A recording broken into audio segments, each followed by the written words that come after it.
સામાજિક ન્યાય અને અધિકારિતા મંત્રાલય દ્વારા પ્રાયોજિત કોમ્યુનિટી રેડિયો એસોસિએશન દ્વારા નિર્મિત અટલ વયો અભ્યુદય યોજના પર આધારિત કાર્યક્રમ આપણા વડીલો આપણું ગૌરવ એપિસોડ 19 વરિષ્ઠ નાગરિકો માટે સ્વયંસેવક તરીકેની તકો.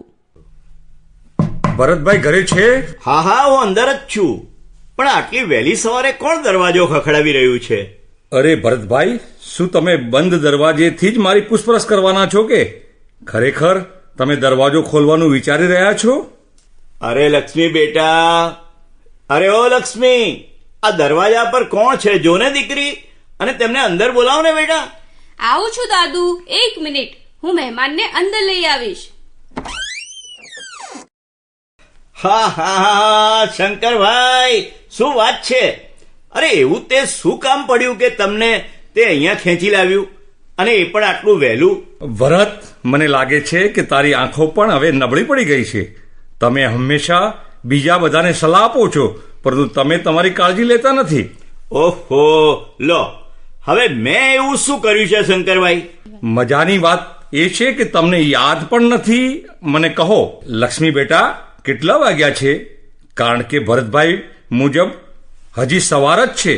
દાદુ, પહેલા તમારા ચશ્મા પહેરો, પછી કદાચ તમે યોગ્ય રીતે જોઈ શકશો. ઓ, તું સાચી છે બેટા. મેં વિચાર્યું કે સવારના 6 વાગ્યા છે, પરંતુ બહાર આવી હવે જોયું, હું ઘડિયાળને ઊંધી જોઈ રહ્યો હતો.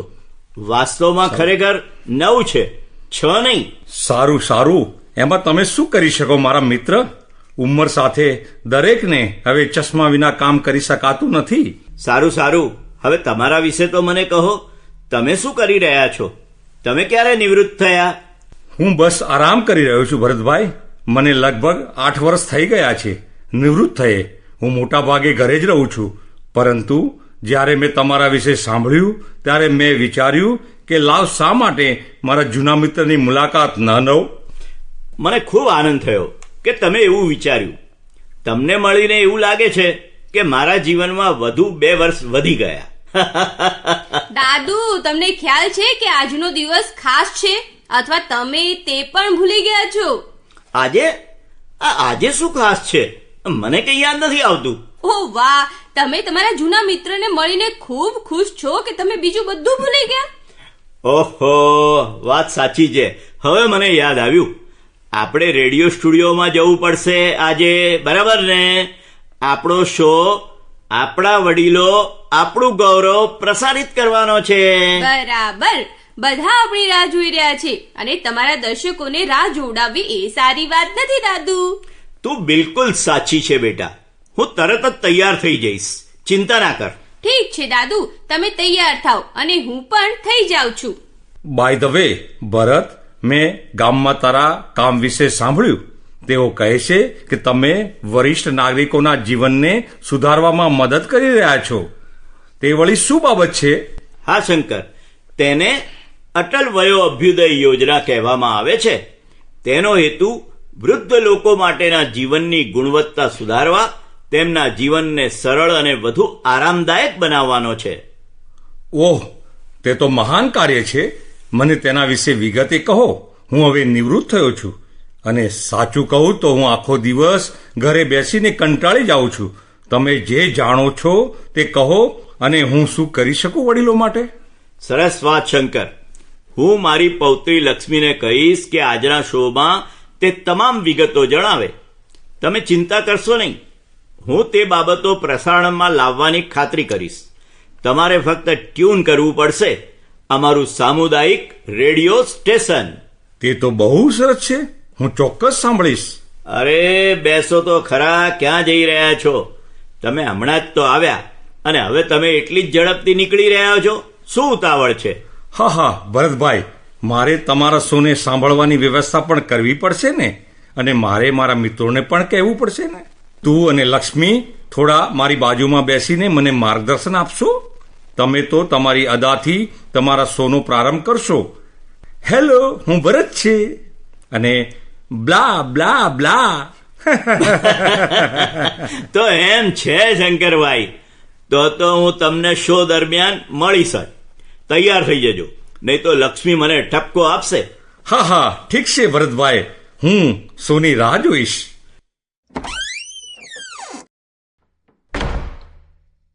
મારી વાલી પૌત્રી ક્યાં છે? આપણે હજી જવું નથી? માત્ર 1 સેકન્ડ દાદા, હું આવું છું.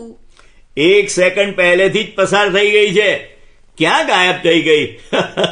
વાહ દાદાજી, આજે તમે મારા પહેલા તૈયાર થઈ ગયા છો. પરંતુ ઊભા રહો, મને દેખાય છે કે તમે તમારી ટોપી અને સનગ્લાસ ભૂલી ગયા છો.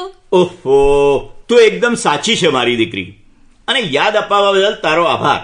અને ચાલ, તું મને ટોપી અને સનગ્લાસ પહેરાવી દે. હવે તમે તૈયાર છો દાદાજી? આજે બહાર ગરમી ખરેખર ખૂબ જ છે. ચાલો રેડિયો સ્ટુડિયો તરફ જઈએ. હા હા, મારી વાલી દીકરી, ચાલો આપણે જઈએ. તમે તમારા એકમાત્ર સામુદાયિક રેડિયો સ્ટેશનને સાંભળી રહ્યા છો અને હું છું તમારા પ્રિય યજમાન, તમારા દાદાજીની નાની રાજકુમારી લક્ષ્મી. અને હું કે જેના અવાજને તમારા હૃદયમાં તમે વિશેષ સ્થાન આપ્યું છે અને જેને તમે તમારા પોતાના તરીકે સ્વીકાર કર્યો છે, તેવો તમારો પોતાનો ભરત દાદાજી. અને અમે તમારા મનપસંદ શોમાં તમારું સ્વાગત કરીએ છીએ. આપણા વડીલો, આપણું ગૌરવ. મિત્રો, આ કાર્યક્રમ આપણા વરિષ્ઠ નાગરિકોના સન્માન માટે સમર્પિત છે. નાગરિકો, આ શો દ્વારા અમે વૃદ્ધો માટે રચાયેલ કલ્યાણ યોજનાઓ વિશે મહત્વપૂર્ણ માહિતી શેર કરીએ છીએ અને કેવી રીતે તેનો લાભ મળી શકે તેની પણ ચર્ચા કરીએ છીએ. આ યોજના તમારા માટે સામાજિક ન્યાય અને અધિકારિતા મંત્રાલય અને સામુદાયિક રેડિયો એસોસિએશન નવી દિલ્હીના સંયુક્ત ઉપક્રમે પ્રસારિત કરવામાં આવે છે. સામાજિક ન્યાય અને અધિકારિતા મંત્રાલય બધા માટે સામાજિક કલ્યાણ અને ન્યાયની ખાતરી સાથે વિવિધ રીતે વિકલાંગ વ્યક્તિઓ, પછાત સમુદાયો, વરિષ્ઠ નાગરિકો અને અન્ય લોકોના ઉત્થાન માટે સતત નવી નીતિઓ અને કાર્યક્રમો શરૂ કરે છે અને તે માટે પ્રતિબદ્ધ છે. બાય ધ વે લક્ષ્મી, મારો મિત્ર શંકર આજે પૂછતો હતો કે જે હજુ પણ કામ કરવા માંગે છે તેવા શું નિવૃત્ત લોકો માટે આ યોજનાઓ હેઠળ કોઈ જોગવાઈ છે? તે એક અગત્યનો પ્રશ્ન છે દાદુ. હકીકતમાં આપણો આજનો એપિસોડ આ બાબત વિશે જ છે. ચાલો અટલ વયો અભ્યુદય યોજના વિશેની વાત કરીએ કે જેમાં વરિષ્ઠ નાગરિકો માટે તકો આ બાબત સાથે જોડાયેલી હોય છે. તે બહુ જ યોગ્ય લાગે છે, પરંતુ સ્વૈચ્છિક તકો મતલબ મને લાગે છે કે હું અને આપણા શ્રોતાઓ આ બરાબર સમજી શક્યા નહીં હોય. દાદુ, તમે અટલ વયો અભ્યુદય યોજના વિશે સાંભળ્યું જ હશે.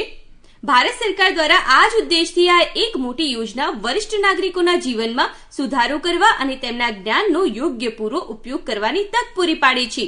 સમાજના લાભ માટે અનુભવ અને જ્ઞાનનું આ યોજના થકી વરિષ્ઠ નાગરિકો સક્રિયપણે યોગદાન આપી શકે છે માનસિક, શારીરિક અને વિવિધ સામાજિક કારણોની અગત્યની બાબતોમાં. ઓહો, તે આશાસ્પદ લાગે છે. પણ કેવું સ્વૈચ્છિક કાર્ય, શું તેમાં આ બાબતોનો સમાવેશ થાય છે? ઘણું જ દાદુ. ઉદાહરણ તરીકે શિક્ષણ ક્ષેત્રે વરિષ્ઠ નાગરિકો કામ કરી શકે છે. બાળકોના શિક્ષક, યુવાનોના માર્ગદર્શક અથવા વર્કશોપના વ્યાખ્યાનોનું આયોજન કરી સામાજિક અને નૈતિક મૂલ્યોનું સંવર્ધન કરી શકાય. તેઓ તેમના અનુભવના આધારે કારકિર્દી માર્ગદર્શન પણ આપી શકે છે. કલા કૌશલ્યોમાં વ્યવસાયિક કુશળતા અથવા યુવાનોને તાલીમ આપવાનું કામ, કોમ્પ્યુટર સાક્ષરતા, ભાષા પ્રાણીવ્ય, લેખન અને ઘણું બધું બીજું શીખવવાનું કરી શકે છે. આ તો અદ્ભુત છે. પણ બધા સિનિયર નાગરિકો ભણાવી શકતા નથી અને ડિજિટલ જ્ઞાનના કિસ્સામાં પાછળ રહી જાય છે. ચિંતા ન કરો દાદુ, તે અંગે પણ સરકારે વિચાર કર્યો છે. ડિજિટલ ઇન્ડિયા મિશન હેઠળ એક વિશેષ યોજના વરિષ્ઠ નાગરિકોને ડિજિટલ કૌશલ્ય વિકસાવવામાં મદદ કરે છે. ઓહ, ખરેખર? આ ડિજિટલ મિશનમાં શું સામેલ છે? તો સાંભળો. વરિષ્ઠ નાગરિક જેઓ ડિજિટલી સાક્ષર બને છે તે પછી તેની તાલીમ આપી શકે છે. આ મિશન દ્વારા બંને વડીલો અને યુવાનો કેવી રીતે ટેકનોલોજીનો ઉપયોગ કરવો, તેને ઓનલાઈન કેવી રીતે એક્સેસ કરવું તે શીખવવામાં આવે છે. વિવિધ સેવાઓ જેવી કે ઈ ગવર્નન્સ પ્લેટફોર્મના ઉપયોગ કરવાનું અને ડિજિટલ નેવિગેટ કરવાનું વગેરે થકી તેમને સ્વતંત્ર અને ટેક સેવી બનાવે છે. હવે સમજાયું દાદુ? ઓહ વાહ, તે ખરેખર ઉપયોગી છે. હા, આ એક અગત્યની યોજના છે અમારા માટે. વૃદ્ધ લોકો તમને આશીર્વાદ આપશે મારી પ્રિય લક્ષ્મી. રાહ જુઓ દાદુ, હજી વધુ માહિતી છે. સરકાર તેનાથી પણ આગળ વધી ગઈ છે. આ બાબતોની ચર્ચા કરવા માટે વરિષ્ઠ નાગરિકો માટે રાષ્ટ્રીય પરિષદની રચના કરીને તેમની ચિંતાઓ અને નવી નીતિઓનો અમલ થાય તેવું આયોજન નિર્ધારિત છે. આ કાઉન્સિલિંગ વડીલો માટે સાંપ્રત પ્રવાસ સાથે જોડાવા માટે નવી તકો ઊભી કરે છે. તેમની જરૂરિયાતો અને સૂચનોને સરકારી યોજનાઓમાં સમાવિષ્ટ થાય તેની કાળજી રાખે છે. પ્રભાવશાળી. આપણી સરકાર ખરેખર આગળનું વિચારી રહી છે, ખરું ને? ચોક્કસ દાદુ, તેઓ વરિષ્ઠ નાગરિકોને પણ પ્રોત્સાહિત કરી રહ્યા છે. પરંપરાગત કળા અને સંસ્કૃતિનું જતન કરવામાં અને તેનો પ્રસાર કરવામાં વડીલો સમાજના વારસાના પ્રોત્સાહન માટે સાંસ્કૃતિક કાર્યક્રમો અને વર્કશોપનું આયોજન કરી શકે છે. આહા, હવે હું સમજી ગયો. પણ લક્ષ્મી, એ દિવસ યાદ કરો જ્યારે મારી વકીલ મિત્રએ એક હોટલ વિશે કંઈક ઉલ્લેખ કર્યો હતો જ્યાં વરિષ્ઠ લોકો નોકરી માટે નોંધણી કરાવી શકે છે. દાદુ, તે હોટલ વિશે વાત કરી રહ્યા ન હતા. તેનો અર્થ એક પોર્ટલ હતો. તમે જાણો છો, આની એક સત્તાવાર વેબસાઇટ પણ છે. ઓહો, હવે મને યાદ છે. તે બટન જેવું શબ્દ હતું, પોર્ટલ. ના ના દાદુ, તેને સક્ષમ પોર્ટલ કહેવાય છે, જે માર્ગદર્શન આપી શકે છે. ઓફો, શ્રોતાઓ ધ્યાન આપો. તે સક્ષમ પોર્ટલ છે, નહીં કે બટન પોર્ટલ. પણ લક્ષ્મી, આ પોર્ટલ એટલે શું? સક્ષમ પોર્ટલ એ મદદ કરવા માટે રચાયેલ સરકારી યોજના છે. વરિષ્ઠ નાગરિકો અને અનુભવી વ્યવસાયિકો માટે તે નોકરી શોધે છે અને તેમની કુશળતાના આધારે સ્વયંસેવક તરીકેની તકો પૂરી પાડી વડીલોને સશક્તિકરણ સ્વયંનું કરવાની દિશામાં આ એક મોટું પગલું છે. તેમની કુશળતા સાથે મેળ ખાતી અર્થપૂર્ણ ભૂમિકાઓ સાથે અને તેમના રસને તે સુનિશ્ચિત કરે છે અને તેઓ સક્રિય રહે છે તથા સમાજ અને અર્થતંત્રમાં ફાળો આપનાર બની રહે છે. ઓહ વાહ, આ સિનિયર્સ માટે આશીર્વાદથી ઓછું નથી. પણ પોર્ટલ માહિતી શું આપે છે? દાદુ, આ પોર્ટલ ખરેખર ગેમ ચેન્જર છે. તે વડીલો માટે નોકરીની તકો પૂરી પાડે છે, જેમાં ફૂલ ટાઈમ, પાર્ટ ટાઈમ અને ફ્રીલાન્સ વર્ક તેમની કુશળતા અને અનુભવના આધારે તે તેમને કન્સલ્ટન્ટ, ટ્રેનર્સ તરીકે કામ કરવાની મંજૂરી આપે છે. વહીવટી ભૂમિકાઓ સંસ્થાઓમાં તથા તેઓ એનજીઓ સાથે સ્વયંસેવક પણ બની શકે છે. સમાજ કલ્યાણ કાર્યક્રમોમાં ભાગ લેવો અને તેના જેવા અન્ય ક્ષેત્રોમાં યોગદાન આપવાનું, શિક્ષણ, આરોગ્ય સંભાળ અને પર્યાવરણીય બાબતોનું કામ એટલું જ નહીં, આ પોર્ટલ ડિજિટલ તાલીમ પણ આપે છે. સાક્ષરતા અને નવી ટેકનોલોજી વરિષ્ઠોને આધુનિક વિશ્વ સાથે અનુકૂલન કરવામાં મદદ કરે છે. વધુમાં વરિષ્ઠ નાગરિકો આ પ્લેટફોર્મ દ્વારા કારકિર્દી માર્ગદર્શન મેળવી શકે છે અને યુવા વ્યવસાયિકોને પણ માર્ગદર્શન આપી શકે છે. આ એકદમ નવું છે. સક્ષમ પોર્ટલ પર વડીલ વ્યક્તિઓના અભિપ્રાય ઉમેરી શકાય છે. વાહ લક્ષ્મી બેટા, આ જીવન જિંદાબાદ પોર્ટલ સાચા અર્થમાં એ અમારા વરિષ્ઠ નાગરિકો માટે આશીર્વાદ છે. હવે મને ઝડપથી કહો, હું તેના પર કેવી રીતે નોંધણી કરાવી શકું? ઓ દાદાજી, તે સુપર સરળ છે. ફક્ત આ સરળ પગલાઓ અનુસરો. પ્રથમ, સક્ષમ પોર્ટલની અધિકૃત વેબસાઇટની મુલાકાત લો. રજિસ્ટર અથવા સાઇન અપ વિકલ્પ પર ક્લિક કરો. તમારું નામ, સંપર્ક સહિત તમારી વિગતો ભરો. માહિતી, ઉંમર, શૈક્ષણિક લાયકાત અને અનુભવ જરૂરી દસ્તાવેજો અપલોડ કરો, જેમ કે તમારા આધાર કાર્ડ, પાન કાર્ડ, શૈક્ષણિક પ્રમાણપત્રો વગેરે. ઉપરાંત તમારા રસ અને ઉપલબ્ધતાના ક્ષેત્રોનો ઉલ્લેખ કરો. તમારી કુશળતા ઉમેરીને તમારી પ્રોફાઇલ પૂર્ણ કરો. અનુભવ અને રસનું ક્ષેત્ર પછી એ પસંદ કરો. નોકરી અથવા સ્વયંસેવક તકો માટે ચોક્કસ શ્રેણી. એકવાર નોંધણી કરાવ્યા પછી ઉપલબ્ધ જોબ દ્વારા બ્રાઉઝ કરો અને પોર્ટલ પર સ્વયંસેવક તકો વિકલ્પો માટે અરજી કરો. જો તમારી કુશળતા અને રુચિઓ સાથે મેળ ખાય છે તો ઇચ્છિત નોકરી અથવા સ્વયંસેવક તક પર ક્લિક કરો અને અપ્લાય કરો બટન દબાવો. આ દબાવીને જરૂરી વિગતો ભરો. તમારી અરજી સબમિટ કરો અને બસ, હવે માત્ર રાહ જુઓ પ્રક્રિયા આગળ વધવા માટે. ઓહ વાહ, અરે એ તો સરળ લાગે છે. પણ મને કહો, કોણ પાત્રતા ધરાવે છે આ માટે? પાત્રતાના માપદંડ એકદમ સીધા છે દાદાજી. લઘુત્તમ વય જરૂરિયાત 60 વર્ષ કે તેથી વધુ છે. નિવૃત્ત વ્યવસાયિકો એટલે કે સરકારી અથવા ખાનગી અરજી કરી શકે છે અમુક વિશિષ્ટ ભૂમિકાઓ માટે. કોઈ લઘુત્તમ શૈક્ષણિક લાયકાત જરૂરી નથી. અનુભવના આધારે તકો પૂરી પાડવામાં આવે છે અને કુશળતાને મહત્વ આપવામાં આવે છે. વહીવટ, શિક્ષણમાં અગાઉનો અનુભવ, મેનેજમેન્ટ, દવા, એકાઉન્ટિંગ, ટેકનોલોજી અથવા અન્ય ક્ષેત્રો ફાયદાકારક છે. ડિજિટલ અને કોમ્પ્યુટર કૌશલ્ય ધરાવતા વરિષ્ઠ નાગરિકોને પ્રથમ પસંદગી આપવામાં આવે છે. સૌથી અગત્યનું, અરજદારો માનસિક અને શારીરિક રીતે કામ કરવા માટે ફિટ જોઈએ. બસ દાદાજી, માત્ર થોડી મૂળભૂત આવશ્યકતાઓ જ છે. અમેઝિંગ!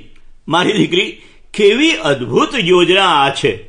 મને ખાતરી છે કે હવે દરેક વ્યક્તિ આ સક્ષમ પોર્ટલ વિશે સંપૂર્ણ રીતે વાકેફ થયા હશે. તો દાદાજી, શું આપણે આજનો એપિસોડ અહીં પૂરો કરીએ? હા હા મારી પ્રિય દીકરી. મિત્રો, અટલ અભ્યુદય યોજના માત્ર યોજના નથી, તે મારા જેવા વરિષ્ઠ નાગરિકોને મદદ કરવા માટે એક ચળવળ છે, પરિપૂર્ણ જીવન જીવવા માટેની. અને યાદ રાખો, કોઈ પણ મદદ અથવા માહિતી માટે અમારા વૃદ્ધ મિત્રો રાષ્ટ્રીય હેલ્પલાઇન 1456 પર કોલ કરી શકે છે. આપણા વડીલો આપણું ગૌરવ. એવા વડીલો શાણપણનો ખજાનો આપણી પડખે ઉભા છે. તેઓ આપણા મૂળ છે, આપણો માર્ગદર્શક પ્રકાશ છે. તેમની હાજરી આપણું ભવિષ્ય ઉજ્જવળ બનાવે છે. આપણું ભારત ખરેખર મહાન છે. આપણા વડીલો આપણું ગૌરવ અને ભાગ્ય છે. અને તે સાથે આપણા માટે હવે ગુડ બાય કહેવાનો સમય થયો છે. આપણે મળીશું ફરીથી આગામી એપિસોડમાં. ત્યાં સુધી હસતા રહો, ખુશીઓ ફેલાવતા રહો અને સૌથી અગત્યનું, તમારી જાતની સારી રીતે કાળજી લો.